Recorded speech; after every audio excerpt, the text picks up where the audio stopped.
Armstrong கொலை வழக்கை சிபிஐக்கு மாற்ற வேண்டும் என்றும் இந்த சம்பவம் தமிழக அரசுக்கு விடுக்கப்பட்ட சவால் என்றும் தலைவர்கள் கண்டனம் தெரிவித்துள்ளனர். சென்னை ராஜீவ்காந்தி மருத்துவமனையில் வைக்கப்பட்டுள்ள ஆம்ஸ்ட்ராங் உடலுக்கு மத்திய இணையமைச்சர் எல் முருகன் நேரில் அஞ்சலி செலுத்தினார். அப்போது தமிழகத்தில் சட்டம் ஒழுங்கு சீர்குலைந்து தேசிய கட்சி தலைவருக்கு கூட பாதுகாப்பு இல்லை என்ற சூழல் இருப்பதால் இந்த வழக்கை சிபிஐ விசாரிக்க வேண்டும் என்றார். இன்றைக்கு ஒரு தேசிய கட்சியினுடைய மாநில தலைவருக்கு பாதுகாப்பு இல்லை. அவர் படுகொலை செய்யப்பட்டிருக்கிறது.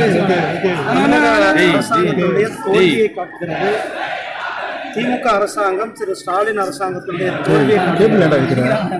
சட்டம் ஒழுங்கு சிறிது கூட தமிழ்நாட்டில் இல்லாத சூழ்நிலை தான் இருந்து கொண்டிருக்கிறது.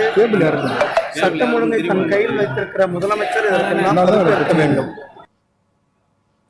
இதேபோல் ஆம்ஸ்ட்ராங் உடலுக்கு அஞ்சலி செலுத்திய புரட்சி பாரதம் கட்சியின் தலைவர் பூவை ஜெகன்மூர்த்தியும் சிபிஐ விசாரிக்க வலியுறுத்தினார். தமிழ்நாடு காவல்துறை விசாரணை நடத்தினால் சரியாக இருக்குமா என்று தெரியவில்லை என்று நம்முடைய சகோதரர்கள் எல்லாம் வியப்போடு இருக்கிறார்கள்.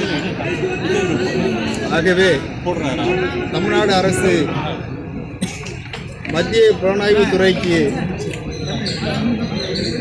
உத்தரவிட வேண்டும் என்று நாங்கள் கேட்டுக்கொள்கிறோம். இதனிடையே பெரம்பூரில் உள்ள ஆம்ஸ்ட்ராங் வீட்டிற்கு சென்ற குடும்பத்தினரை சந்தித்து விடுதலை சிறுத்தைகள் கட்சி தலைவர் திருமாவளவன் ஆறுதல் கூறினார். பொதுமக்கள் மரியாதை செலுத்த ஆம்ஸ்ட்ராங் உடல் வைக்க திட்டமிடப்பட்டுள்ள மைதானத்தையும் பார்வையிட்டார். அப்போது தேசிய கட்சியின் மாநில தலைவருக்கு நேர்ந்துள்ள இந்த கொடூரம் தமிழக அரசுக்கே விடுக்கப்பட்டுள்ள சவாலாக இருப்பதாக முழுமையான விசாரணை தேவை என திருமாவளவன் வலியுறுத்தியுள்ளார்.